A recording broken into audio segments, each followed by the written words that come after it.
Human rights is, geez, that's a good question. Human rights. Well, that's a tough one. Wow. Права человека. I don't even know how to give that a definition. I would probably have to do a little bit of homework or something. Any right that I think just as a normal, human, any... The rights that humans have. Oh, that's a very large debate. Mezclar que too mange ting. Tú le puedes preguntar a 20 personas y te van a dar 20 diferentes opiniones. Non saprei, è una domanda complicatissima. Yes, we just take them for granted that they're there, but we don't even consider what they are.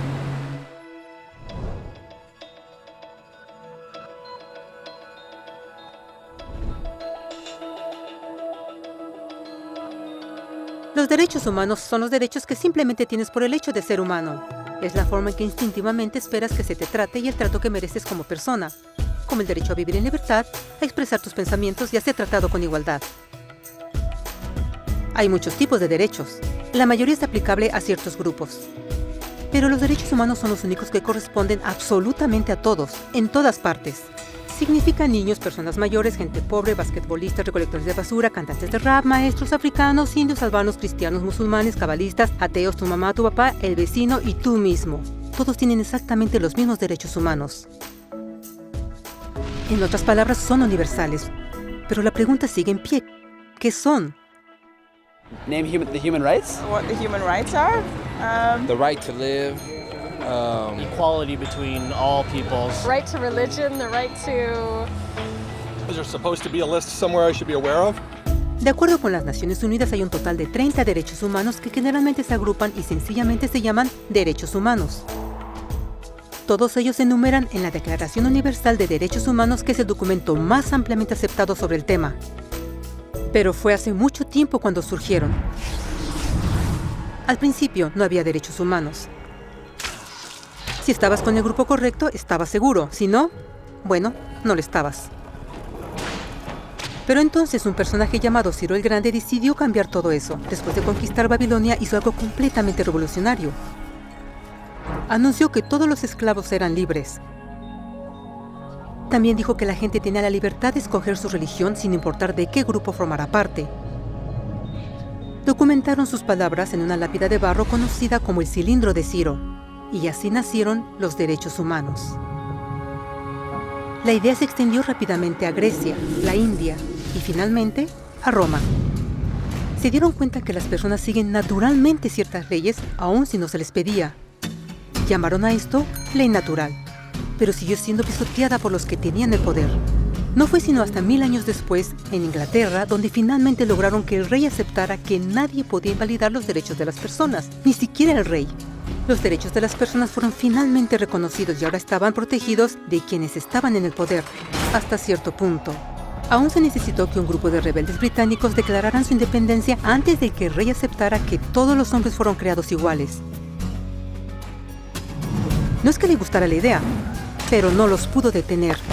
Y así nacieron los Estados Unidos. Los franceses siguieron inmediatamente con su propia revolución por sus propios derechos. Su lista era más larga e insistieron en que esos derechos no solo se habían ideado, sino que eran naturales. El concepto romano de ley natural se había convertido en derechos naturales. Desafortunadamente, no todos estaban entusiasmados. En Francia, un general llamado Napoleón decidió derrocar la nueva democracia francesa y se declaró emperador del mundo. Por poco y lo logra. Pero los países de Europa unieron sus fuerzas y lo vencieron. Y los derechos humanos estuvieron otra vez en boga. Se redactaron acuerdos internacionales garantizando ampliamente muchos derechos en toda Europa. Pero solo en Europa. De alguna forma, el resto del mundo todavía no tenía esos derechos. Por el contrario, esos países fueron invadidos, conquistados y consumidos por los enormes imperios europeos. Pero entonces un joven abogado hindú decidió que era suficiente. Su nombre era Mahatma Gandhi. Y ante la violencia insistió que toda la gente en la tierra tenía derechos, no solo en Europa. Finalmente incluso europeos empezaron a estar de acuerdo. Pero no iba a ser fácil. 2 guerras mundiales surgieron. Hitler exterminó la mitad de la población judía de la tierra en horribles campos de concentración nazis. En resumen, 90 millones de personas murieron. Los derechos humanos nunca habían estado tan terriblemente cerca de la extinción. Y el mundo nunca había estado tan desesperado por un cambio. Así los países se unieron y formaron las Naciones Unidas. Su propósito básico era reafirmar la fe en los derechos humanos fundamentales, en la dignidad y el valor de la persona humana. Pero, ¿qué son los derechos humanos? ¿Eran las proclamaciones de Zero, las leyes naturales de Roma, las declaraciones de Francia? Todos parecen tener una idea un tanto diferente de lo que los derechos humanos deben ser. Pero bajo la supervisión de Eleanor Roosevelt, finalmente estuvieron de acuerdo en un grupo de derechos para todos absolutamente.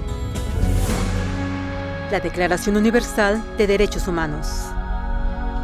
El concepto francés de derechos naturales se había convertido finalmente en derechos humanos.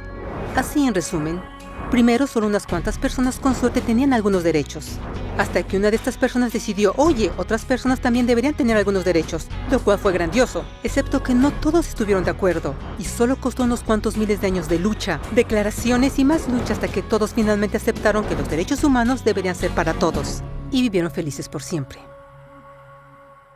Excepto por un pequeño problema. Si la gente tiene el derecho a alimentación y cobijo, ¿por qué 16,000 niños están muriendo de hambre cada día? ¿Uno cada 5 segundos? Si la gente tiene libertad de expresión, ¿por qué miles están en prisión por expresar sus ideas? Si la gente tiene derecho a la educación, ¿por qué más de 1,000 millones de adultos son incapaces de leer? Si la esclavitud ha sido abolida realmente, ¿por qué 27 millones de personas viven hoy en esclavitud? ¿Más del doble que en 1800? El hecho es que cuando se firmó la Declaración Universal de Derechos Humanos, no tenía la fuerza de la ley. Era opcional. Y a pesar de muchísimos documentos, convenciones, tratados y leyes, no eran más que palabras en papel. Así que la cuestión es, ¿quién hará que esas palabras sean una realidad?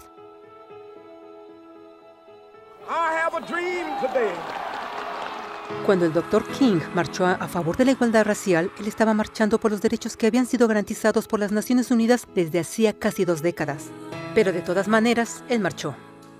Cuando Nelson Mandela defendió la justicia social en los años 90, su país había acordado ya abolir tal discriminación de casi 40 años. Pero de todas maneras él luchó.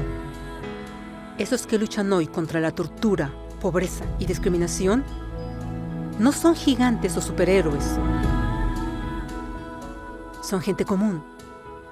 Niños, madres, padres, maestros, individuos de pensamiento libre que no están de acuerdo en estar en silencio, que reconocen que los derechos humanos no son una lección de historia, no son palabras en una hoja de papel, no son discursos, campañas comerciales o de relaciones públicas.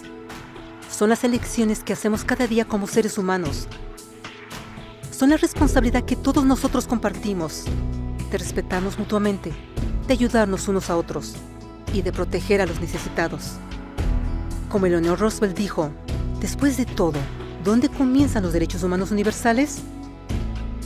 En pequeños lugares, cerca del hogar, tan cercanos y tan pequeños que no pueden ser vistos en ningún mapa del mundo.